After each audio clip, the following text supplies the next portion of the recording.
वृंदावन भगवान श्री कृष्ण का अत्यंत प्रिय स्थल माना जाता है, क्योंकि ये वही स्थान है जहाँ कृष्ण जी ने अपना बचपन बिताया था। लेकिन इसके अलावा एक और बात है जो लोगों को सबसे ज्यादा आकर्षित करती है, वो है यहाँ भगवान कृष्ण और राधा के बीच बिताया गया खूबसूरत समय। इस स्थान को प्रेम भूमि के नाम से भी जाना जाता है। कहते हैं कि यहाँ के कण कण में भगवान का वास है और यहाँ आपको भगवान के प्यार को समर्पित कई मंदिर देखने को मिल जाएंगे। मगर निधिवन एक ऐसी अलौकिक और रहस्यमयी जगह है जहाँ भगवान श्री कृष्ण साक्षात विराजते हैं। मान्यता है कि यहाँ पर श्री कृष्ण रोज आते हैं और रात में रास लीला करने के बाद यहीं पर शयन करते हैं, फिर सुबह होते ही चले जाते हैं। आइए जानते हैं निधिवन के आश्चर्यचकित कर देने वाले रहस्यों के बारे में। पहला रहस्य, दिन के समय निधिवन में सब कुछ सामान्य रहता है, लेकिन जैसे जैसे शाम होती है तो यहाँ का माहौल एकदम बदल जाता है। निधिवन के मंदिर में शयन आरती करने के बाद मंदिर के कपाल बंद कर दिए जाते हैं। इसके बाद यहाँ कोई नहीं रहता, ना ही पुजारी और ना ही कोई श्रद्धालु। आश्चर्य की बात है कि दिन के समय में निधिवन में रहने वाले पक्षी भी शाम होते ही इस वन को छोड़कर चले जाते हैं। इसके बाद मंदिर को पूरे 7 तालों से बंद कर दिया जाता है। दूसरा रहस्य, ताला बंद करने से पहले मंदिर के गर्भगृह में भगवान के लिए नीम की दातून, पान, लड्डू और श्रृंगार का सामान भी रख दिया जाता है। रात में यहाँ किसी को भी आने की अनुमति नहीं है, लेकिन ताज्जुब की बात ये है कि 7 तालों में बंद मंदिर को जब सुबह के वक्त खोला जाता है तो सब कुछ बिखरा हुआ नजर आता है, मानो सबके जाने के बाद मंदिर में किसी ने प्रवेश किया हो। लेकिन यहाँ तो किसी को भी आने की इजाजत नहीं है। फिर ये कैसे संभव है? मंदिर के पुजारियों को चबाया हुआ पान, गीली दातून, खाया हुआ लड्डू और श्रृंगार का सामान बिखरा हुआ मिलता है। तीसरा रहस्य, कहते हैं कि जब मंदिर के पट बंद कर दिए जाते हैं तो अर्धरात्रि को यहाँ साक्षात भगवान श्री कृष्ण आते हैं। निधिवन के अंदर रंग महल नामक एक स्थान है। मान्यता है कि रोजाना यहाँ रात को कृष्ण जी राधा संग गोपियों के साथ रास रचाते हैं, फिर रंग महल में विश्राम करते हैं। बताते हैं कि भगवान के विश्राम के लिए मंदिर के पुजारी रोजाना पलंग लगाते हैं। पलंग के बगल में एक लोटा पानी, राधा जी के श्रृंगार का सामान और दातून संग पान रख दिया जाता है। लेकिन सुबह करीब 5:30 बजे रंग महल के पट खुलने पर हर कोई अचंभित रह जाता है। सब कुछ अस्त व्यस्त मिलने पर ऐसा लगता है मानो जैसे रात्रि में कोई पलंग पर विश्राम करके गया हो। मान्यता है कि रात्रि में राधा कृष्ण आकर इस सामान का उपयोग करते हैं। चौथा रहस्य, इस मंदिर के परिसर में उगने वाले वृक्ष भी किसी रहस्य से कम नहीं है। निधिवन के वृक्षों की खासियत ये है कि इनमें से किसी भी वृक्ष के तने सीधे नहीं मिलेंगे। इन वृक्षों की डालियां नीचे की ओर झुकी हुई हैं और आपस में गुथी हुई सी लगती हैं। इनके अलावा यहाँ तुलसी के पौधे भी हैं। विचित्र बात तो ये है कि यहाँ मौजूद कोई भी तुलसी का पौधा अकेला नहीं है, अर्थात हर तुलसी के साथ एक और तुलसी का पौधा है। यहाँ आपको कोई भी तुलसी का पौधा अकेला नहीं दिखाई देगा, क्योंकि सभी तुलसी के पौधे जोड़ी में हैं, जो श्री कृष्ण व राधा के प्रेम को रेखांकित करते हैं। तुलसी के पेड़ों का ऐसा संगम केवल आपको इसी वन में देखने को मिलेगा। ऐसा माना जाता है कि जब रात के समय में कृष्ण जी राधा संग रास रचाते हैं तो यहाँ मौजूद पेड़ पौधे गोपियां बनकर उनके साथ नाचते हैं और सुबह होते ही फिर से पेड़ बन जाते हैं। इन सभी पेड़ों को गोपियां ही माना जाता है, इसलिए कोई भी यहाँ की तुलसी का एक भी पत्ता नहीं ले जाता।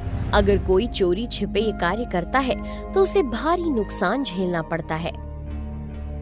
पांचवा रहस्य, आश्चर्य की बात ये भी है कि मंदिर में प्रतिदिन माखन मिश्री का प्रसाद चढ़ाया जाता है और जो बच जाता है उसे मंदिर में ही रख दिया जाता है। लेकिन सुबह तक वो प्रसाद भी समाप्त हो जाता है। आखिर वो प्रसाद कौन खा जाता है, कोई नहीं जानता। ये बात आज भी रहस्य बनी हुई है। छठा रहस्य, कहते हैं कि इस मंदिर के दरवाजे अपने आप खुलकर बंद भी हो जाते हैं, लेकिन ये किसी ने नहीं देखा। ऐसा माना जाता है कि इस मंदिर को तानसेन के गुरु संत हरिदास ने अपने भजन से राधा कृष्ण के युग्म रूप को साक्षात प्रकट किया था। यहाँ कृष्ण और राधा विहार करने आते थे। बता दें कि निधिवन के अंदर लगभग 15 से 20 समाधियां बनी हैं, जिनमें स्वामी हरिदास जी और अन्य आचार्यों की समाधियां शामिल हैं। 7वां रहस्य, जैसा कि रात्रि में मंदिर के पट बंद होने के साथ ही यहाँ किसी को भी जाने की अनुमति नहीं होती, लेकिन अगर कोई यहाँ रात को गुपचुप तरीके से रुककर यहाँ के रहस्य को जानने का प्रयास करता है, तो वो सुबह तक बेसुध, अंधा, गूंगा, बहरा या पागल हो जाता है। मानसिक संतुलन खो चुके उस इंसान की 1 या 2 दिन के भीतर मृत्यु हो जाती है। इसलिए संध्या आरती के बाद मंदिर परिसर को पूरी तरह खाली कर दिया जाता है और यहाँ कोई नहीं रुकता। बंदर भी रात में आरती के बाद निधिवन छोड़कर चले जाते हैं।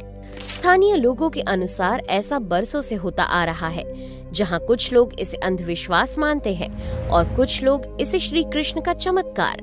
हालांकि सच क्या है, ये अभी शोध का विषय है। 8वां रहस्य, श्रीमद् भागवत के 10वें स्कंद में रास पंचाध्यायी में भगवान श्री कृष्ण द्वारा शरद पूर्णिमा को यमुना पुलिन में गोपिकाओं के साथ महारास के बारे में उल्लेख किया गया है। आज भी शरद पूर्णिमा की रात निधिवन में विशेष रास लीला होती है, लेकिन कोई इसे देख नहीं सकता, सिर्फ महसूस कर सकता है। कहते हैं कि वृंदावन की हर गली आज भी कृष्ण के रास की कहानी बयां करती है।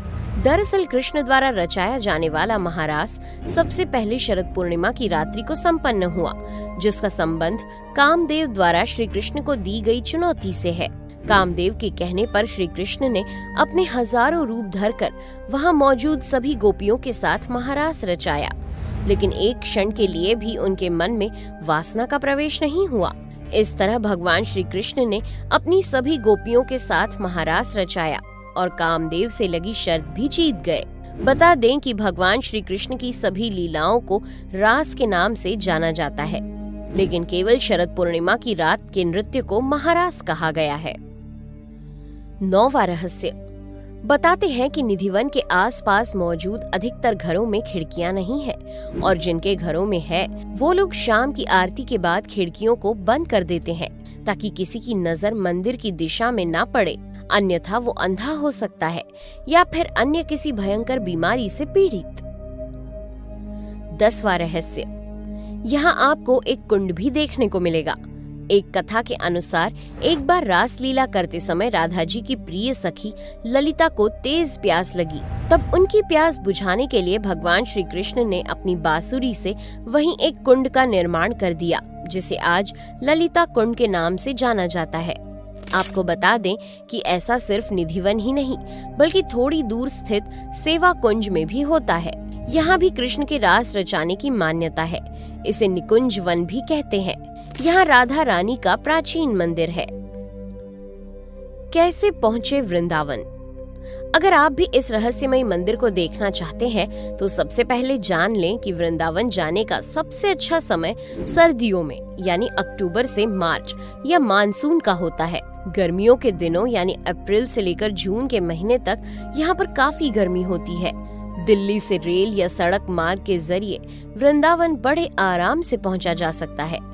अगर आप सड़क के द्वारा यात्रा कर रहे हैं तो वृंदावन दिल्ली से 193 किलोमीटर दूर है और यमुना एक्सप्रेसवे के माध्यम से यहाँ 2.5 घंटे में पहुँचा जा सकता है। वहीं आप अगर रेल के जरिए जाना चाहते हैं तो सबसे नजदीक रेलवे स्टेशन मथुरा है, यानी वृंदावन से 14 किलोमीटर, और वहाँ से वृंदावन पहुँचने के लिए कैब, बस या ऑटो किराए पर ले सकते हैं। हर 15 मिनट में एक ऑटो या बस वृंदावन के लिए रवाना होती है। अगर आप निधिवन देखने के लिए वृंदावन जा ही रहे हैं तो आप वृंदावन के इन 10 मशहूर धार्मिक स्थलों को जरूर देख आएं। वृंदावन में घूमने की जगह, पहला बांके बिहारी मंदिर, जो देश के सबसे प्रतिष्ठित मंदिरों में से एक है। दूसरा है प्रेम मंदिर। खूबसूरती से घिरा हुआ प्रेम मंदिर एक बेहद ही शानदार मंदिर है। यहाँ आरती के समय भक्तों की सबसे ज्यादा भीड़ देखी जाती है। तीसरा इस्कॉन मंदिर, जिसे श्री कृष्ण बलराम मंदिर के रूप में भी जाना जाता है। चौथा गोविंद देव जी मंदिर, लाल बलुआ पत्थर से बनाया गया ये मंदिर, जिसमें भगवान कृष्ण को उनके बचपन के घर में दिखाया गया है। पांचवा श्री रंगनाथ मंदिर, इसे रंगजी मंदिर के नाम से भी जाना जाता है। ये भव्य मंदिर वृंदावन मथुरा मार्ग पर स्थित है। छठा राधा दामोदर मंदिर है, जो केशी घाट के करीब वृंदावन में स्थित 7 गोस्वामी मंदिरों में से एक है। 7वां स्थान केशी घाट है। केशी घाट यमुना नदी के किनारे स्नान के लिए एक खूबसूरत घाट है। ऐसी मान्यता है कि इस किनारे पर भगवान श्री कृष्ण ने खुद केशी नाम के एक भूत का वध किया था। 8वां मंदिर है मदन मोहन मंदिर। ऐसा कहा जाता है कि ये मंदिर उस विश्राम स्थल पर बना है जहां भगवान कृष्ण कालिया नाग पर जीत के बाद यमुना नदी से निकले थे। 9वां लोकप्रिय स्थल यमुना नदी है। वृंदावन शहर यमुना नदी के किनारे बसा हुआ है, जिसके कारण ये नदी वृंदावन में बहुत महत्व रखती है। यमुना नदी का भगवान श्री कृष्ण से गहरा संबंध है। 10वें नंबर पर आता है सेवा कुंज। कहा जाता है कि इस स्थान पर भगवान श्री कृष्ण और राधा ने काफी समय व्यतीत किया था। यहाँ पर खूबसूरत और खुशबूदार पेड़ पौधे हैं, जो यहाँ के वातावरण को बहुत ही मनमोहक बना देते हैं। उम्मीद करते हैं कि आपको ये जानकारी पसंद आई होगी।